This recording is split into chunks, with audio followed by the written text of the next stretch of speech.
Welcome to Galaxy of Comics, brought to you by Star Wars, Marvel, and more. If you like comics, games, both board and video, or anything geek culture streaming on TV and on the big screen, then you came to the right place. Stay tuned for part 2 of a mystery box that opened up after 22 years. Next, in 3, 2, 1.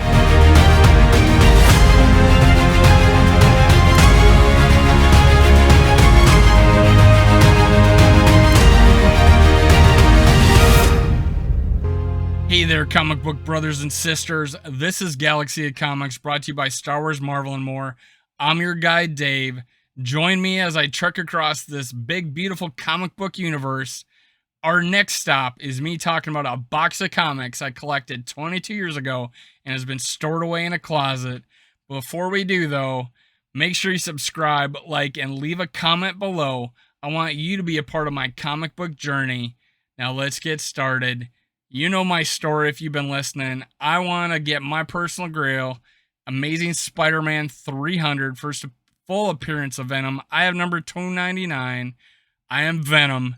Don't know why that's not the first appearance, but it's not. The cover of 300 is the one that's sought after. Now, and hopefully after I obtain that, I'll go after the next one. And like many other people, I am going after my youth using adult money. Follow me on that journey. Now let's you can also follow me in my Galaxy of Comics on Instagram, TikTok, I'm Star Wars, Marvel, and more, and Twitter, Star Wars, Marvel, and more. If you would do anything, go on Instagram, be a part of that community. It's huge. Now, let me get rid of social media Purple Hulk there. First comic I'm going to talk about is Alpha Flight number 1. I think it's the first appearance of Alpha Flight. I'll talk about that here. Alpha Flight was published August 10th, 1983. Writer is John Byrne.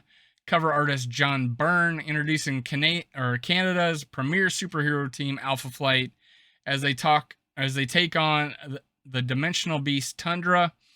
It is a first appearance of Puck, a superb fighter with no mutant powers. First appearance of Marina, wife of Namor. First appearance of Tundra, a member of the Great Beast. First cameo appearance of Wild Child. First appearance of Madison Jeffries. First cameo team appearance of Gamma Flight, a team trained to rise the ranks through Beta Flight to Alpha Flight. Now, so that's Alpha Flight number 1. I don't know. I seen it retail at like $30. Let's see, a raw copy, high grade, $30. Next is Cable number 1. Who doesn't have this? Have you collected comics in the 90s? Cover art by Art Thibert. Pencils by Art Thibert. Ink by Art Thibert and others. Script Fabian Nicieza. And the story behind this is Kane is stranded in Cable's future and learns all he can about the mysterious Ascani leader. Cable returns and informs the clan chosen that they must destroy a time displacement machine located in Niagara Falls. Kane has hopes that the machine can send him home before it's destroyed. It is the first. Now, the key issue is that it's first appearance of Sincere and Clan Chosen, origin of Cable. I love this cover. It's like a chromium cover, Generation X number 1.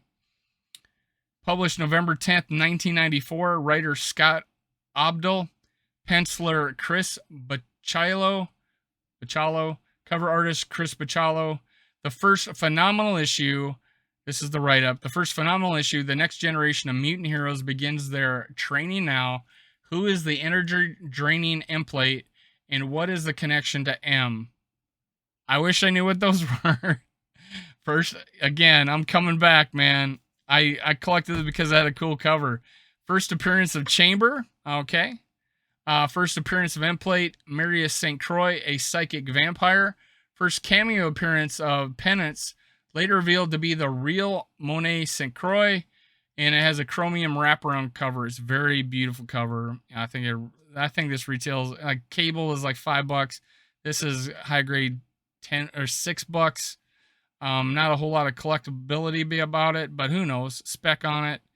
Pick it up, cheap cost. It's I see them all over the place. It's a beautiful cover. Someday, who knows? And vampires are in again, apparently. So, all right. Spider-Man, Peter Parker, Spider-Man #1. Published January 1st, 1999. Writer Howard Mackey, penciler Andy Smith, cover artist Scott Hanna. Shortly after hanging up the web shooters for good, Peter Parker encounters a new and different Spider-Man. No key issue behind this one, but it was one in the box. Here's Spider-Woman #1.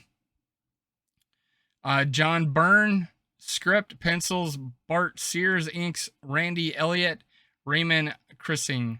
Colors, Steve Olaf, and I didn't have a cover artist on this one for some reason. Origin of Maddie Franklin, how she received her Spider-Woman powers.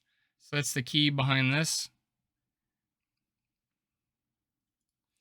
Next, The Mighty Thor 373. You're familiar with the border on this. Published November 10th, 1986. Writer Walter M. Simonson. Penciler Sal Buscema. Cover artist Walter M. Simonson. Thor needs, and this is the key issue, or the story behind it. Thor heads down to Morlock tunnels to provide assistance. When he arrives, he is attacked by Blockbuster, Harpoon, and Vertigo. Will the God of Thunder defeat them in time so that he may aid his allies?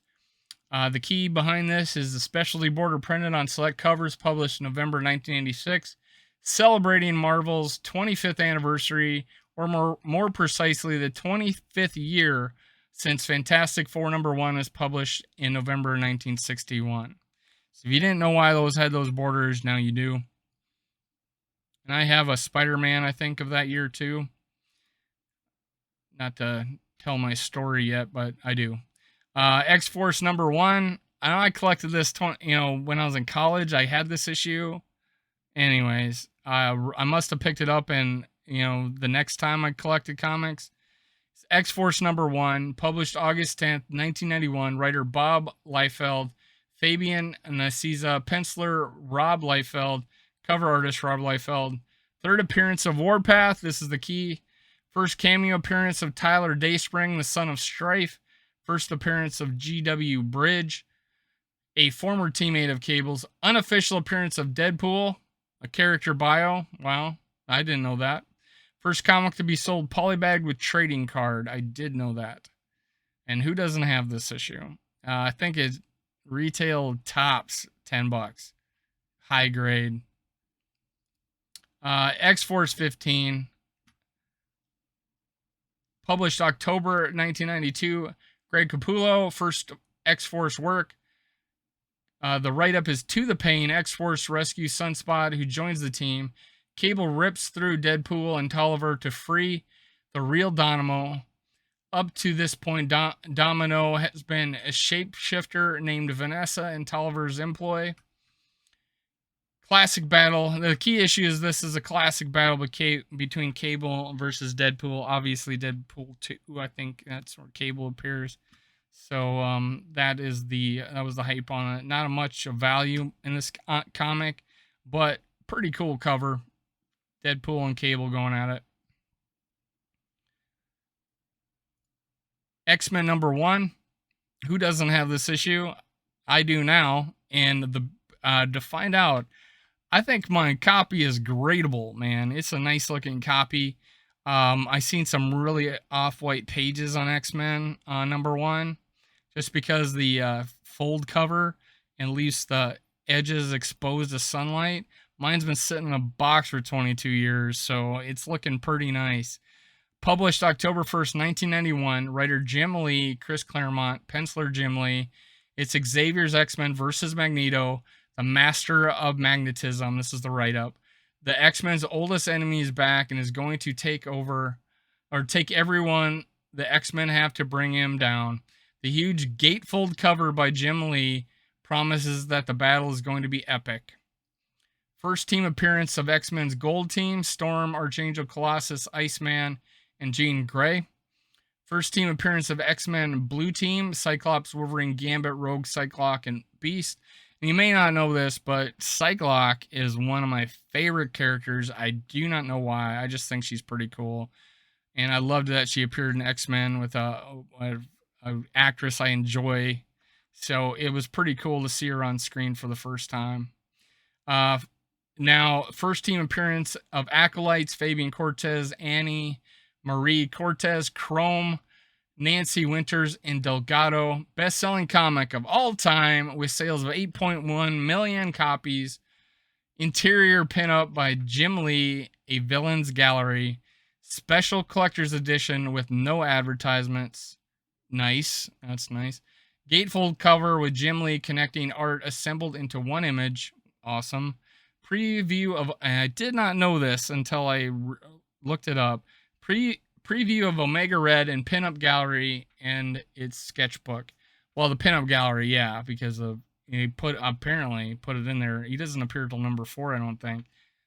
Wink, I got that one too. Extreme X-Men. Here we go. So I also started collecting this thinking it was gonna be good. Didn't hold value, but there are some key issues in there in the run. Extreme X-Men 006. Published December 1st, 2001. Writer Chris Claremont. Penciler Salvador LaRocca. Cover artist Salvador LaRocca. This team continues their investigation while some of Sage's old allies re-enter her life in the worst way. The keys behind this is the first appearance of Lady Mastermind, daughter of Jason Wingard. First appearance of Slipstream, a mutant who teleports via a warp wave. Pretty cool. First appearance of Lifeguard, a mutant who adapts to life-threatening situations. And boom, that is it for this part 2 of my comic book mystery box that I opened up after 22 years. Now, this is Galaxy of Comics, brought to you by Star Wars, Marvel, and more. I'm your guide, Dave. Thank you for riding along with me on my trek across this Galaxy of Comics. Love it, man. Thank you for following me. Hopefully I get better at this. Hopefully I bring more and more interesting topics. I am just starting from scratch, and I thought you might want to know a bit by bit what my mystery box is. And I don't like just to put it out there. I like to talk about the comic book. I love the history of it. I want to know why this comic book was written. If you don't read it, great. If you like the cover art, great. But I want to kind of know what that comic book is about. Maybe you'll get interested in that run and collect it. That's where I'm about. And I'm on my way to get Amazing Spider-Man 300. Follow me on that journey. Let's go. Cue the music.